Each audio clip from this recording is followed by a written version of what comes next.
கர்த்தருடைய பரிசுத்த நாமத்துக்கு மகிமை உண்டாவதாக. இந்த நாளிலும் உங்களுக்கான வேத வார்த்தைக்கு நேராய் சங்கீதம் 104 வசனம் 30க்கு நேராய் நாம் வாசிக்க கேட்போம். நீர் உம்முடைய ஆவியை அனுப்பும் போது அவைகள் சிருஷ்டிக்கப்படும். நீர் உம்மை பூமியின் ரூபத்தையும் புதிதாக்குகிறீர். பிரியமானவர்களே, இந்த வேத வசனத்திலிருந்து ஆவியானவருடைய கிரியை குறித்து பார்க்கிறோம். அவர் சிருஷ்டிக்கிறவராய் புதிதாக்குகிறவராய் நித்தமும் நமக்கு விளங்குகிறார் என்பது நிச்சயம். குறிப்பாக இந்த ஆராதனை நாளிலே ஆவியானவர் தம்முடைய வார்த்தையை கொண்டு, தம்முடைய அபிஷேகத்தை கொண்டு, தம்முடைய வல்லமையை கொண்டு நம்முடைய உள்ளான மனுஷனை அவர் சிருஷ்டிக்கிறவரும் அவர் புதுப்பிக்கிறவருமாய் இருக்கிறார் என்பதை நாம் வேதத்திலிருந்து பார்க்கலாம். கர்த்தர் நல்லவர், அவருடைய கிருபை என்றும் உள்ளது. அவர் ஆவியானவர் அனுப்பப்படுகிறார் என்பதுடைய அர்த்தம் என்ன என்று சொன்னால், நாம் நம்முடைய சிருஷ்டிப்பின் நாளிலே மாத்திரமல்ல, ஒவ்வொரு நாளும் அவருடைய கிரியை நம்மை புதுப்பிக்கிறதும் சிருஷ்டிக்கிறதுமாய் காணப்படுகிறது என்பதாக சொல்லப்படுகிறது. ஒவ்வொரு நாளும் அவர் நமக்கு அனுப்பப்பட்டவராக இருக்கிறார். பரிசுத்த ஆவியானவர் நமக்கு ஜீவனை கொடுக்கிறவர், வல்லமை உள்ள ஜீவனை கொடுக்கிறவர், சமூகத்தை அருளுகிறவராக நமக்கு காணப்படுகிறார். பிரியமானவர்களே, அவர் ஆதியாகமம் 1ஆம் அதிகாரம் 2வது வசனத்திலே அவர் தண்ணீரின் மேலே அசைவாடினார் என்பது எதற்காக என்றால், சகல ஜீவனுக்கு அடுத்த காரியங்களை ஒழுங்குபடுத்துவதற்காக, நிலை நிறுத்துவதற்காக என்று அர்த்தப்படுத்துகிறது. அது மாத்திரமல்ல பிரியமானவர்களே, அவர் சிருஷ்டிக்கிறார் என்றால் அவருடைய தெய்வீக தன்மையையும் அவருடைய வல்லமையையும் காண்பிக்கக்கூடிய ஒன்றாய் இருக்கிறது. தேவன் பேசுகிறார் என்றால், அவர் சொல்கிறார் என்றால் பிரியமானவர்களே, ஜீவன் அங்கே உருவாகிறது, நிலை நிற்கிறது. அவருடைய வார்த்தை ஆவியாயும் ஜீவனுமாயும் இருக்கிறது என்று வேதத்திலே பார்க்கிறோம்.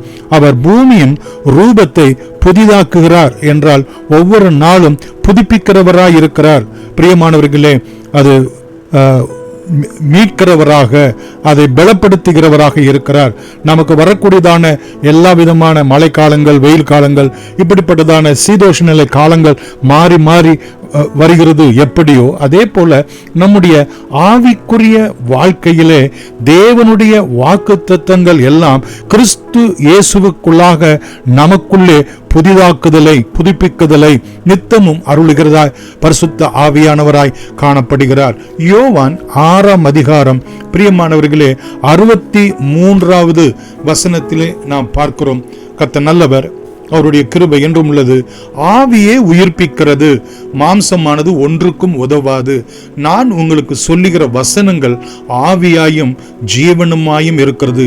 தேவ சமூகத்திலே சென்று நாம் குடும்பமாக தேவனை ஆராதித்து துதித்து நாம் அவரை மகிமைப்படுத்தும் போது வரக்கூடியதான வேத வசனங்கள், சத்தியங்கள், உபதேசங்கள், அது நமக்கு ஆவியையும் ஜீவனையும் கொண்டு வந்து நம்மை புதுப்பிக்கிறதும் நம்மை சிருஷ்டிக்கிறதும் நம்முடைய ஆவி ஆத்துமா சரீரத்திலே நடப்பிக்கிறதுமாய் காணப்படுகிறதை இங்கே நாம் பார்க்கிறோம். கர்த்தர் நல்லவர்.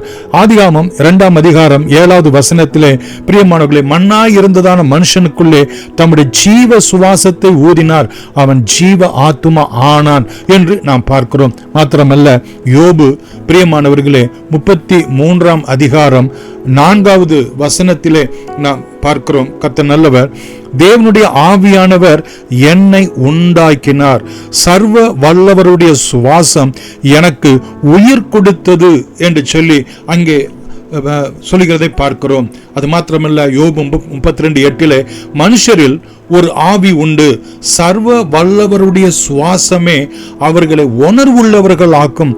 நாம் தேவ சமூகத்திலே செல்லும் போது ஆவியானவருடைய வார்த்தைகள் பிரியமானவர்களே நமக்கு நேராய் கடந்து வரும்போது அந்த உணர்வுள்ள நிலம் எப்படி 30, 60, 100 பலன் கொடுக்கிறதோ, அதே போல நம்முடைய ஆவி ஆத்தும சரீரத்தை தேவனுடைய சித்தத்தை நிறைவேற்றுவதற்கு ஏதுவாய் நம்மை உணர்வுள்ள ஆக்கிறது.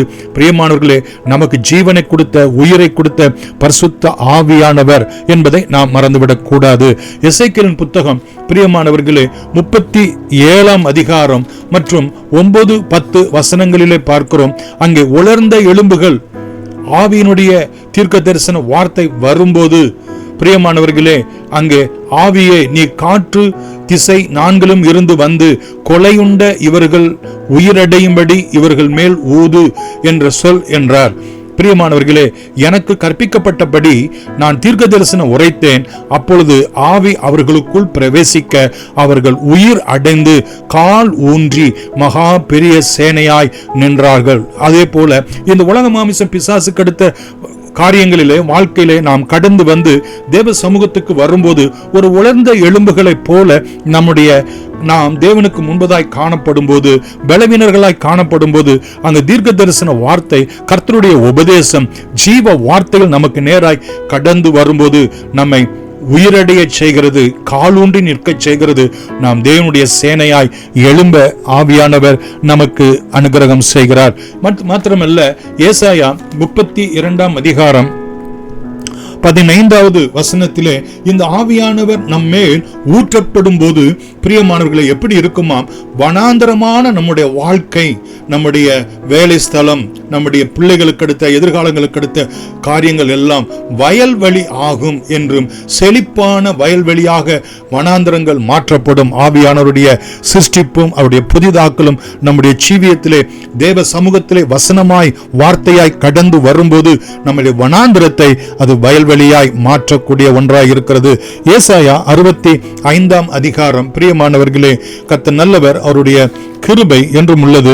17வது வசனத்தை கூட நாம் பார்ப்போம் என்று சொன்னார், இதோ நான் புதிய வானத்தை புதிய பூமியை சிருஷ்டிக்கிறேன், முந்தினவைகள் இனி நினைக்கப்படுவது இல்லை, மனதிலே தோன்றுவதும் இல்லை என்று ஆண்டவர் நமக்காக எல்லாவற்றையும் புதிதாக்குகிறார் என்று சொல்லி அங்கே நாம் பார்க்கிறோம். மாத்திரமல்ல பிரியமானவர்களே, ஏசாயா 55 அதிகாரம் கர்த்தர் நல்லவர், அவருடைய கிருபை என்றும் உள்ளது. 11வது வசனத்திலே பார்க்கிறோம், என் வாயிலிருந்து புறப்படும் வசனமும் அது வெறுமையாய் திரும்பாமல், என்னிடத்திற்கு திரும்பாமல், அது நான் விரும்புகிறதை செய்து நான் அதை அனுப்பின காரியம் ஆகும்படி செய்யும் என்று சொல்லி பிரியமானவர்களே, அவருடைய வார்த்தை ஆவியாயும் ஜீவனுமாய் இருக்கக்கூடிய வார்த்தை நமக்குள்ளே விளைச்சலை உண்டாக்குகிறது. ஆசீர்வாதமான விளைச்சலை, தேவ சித்தத்தை நமக்குள் நிறைவேற்றக்கூடிய ஒன்றாய் காணப்படுகிறது.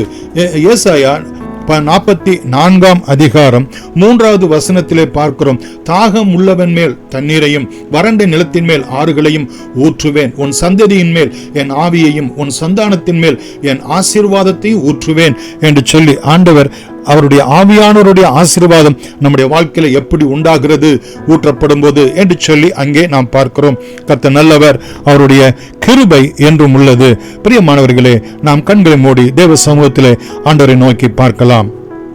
மகா இரக்கமும் கிருபையும் உள்ள எங்கள் அன்பின் பிதாவே, நீர் எங்களை புதிதாக்கும்படியாய் எங்களுக்குள்ளாக உயிர்த்தெழுதலுடைய நிச்சயத்தையும் எங்களுக்குள்ளாக நித்திய ஜீவனுக்கு அடுத்த வாழ்க்கையும் ரோமர் 8:11 பிரகாரமாகவும் 1 கொரிந்தியர் 15:45 பிரகாரமாகவும் அந்த மகிமையான ஜீவியத்தை, அந்த உயிர்த்தெழுந்த ஜீவியத்தை ஆவியானவர் எங்களிலே நடப்பிக்கிறவராய் உம்முடைய வார்த்தைகளை கொண்டு, உம்முடைய வல்லமையை கொண்டு ஆண்டவரே, நீர் எங்களுக்குள் காணப்படுகிற வனாந்தரத்தை வயல்வெளியாய் மாற்றுகிறீர். எங்களுடைய உலர்ந்த வாழ்க்கையை உயிரடைய செய்து உமக்கென்று நாங்கள் எழும்பி பிரகாசிக்க அனுகிரகம் செய்கிறீர். நீர் உம்முடைய வார்த்தையை அனுப்பும் போது உம்முடைய சித்தம் எல்லாம் எங்களுக்குள் நிறைவேறும்படி ஆவியானவர் கிரியை நடப்பிக்கிறபடினால், சிருஷ்டிக்கிறபடினால், புதிதாக்கிறபடினால் இயேசுவின் நாமத்தில் நன்றியோடு கூட வேண்டுகிறோம்.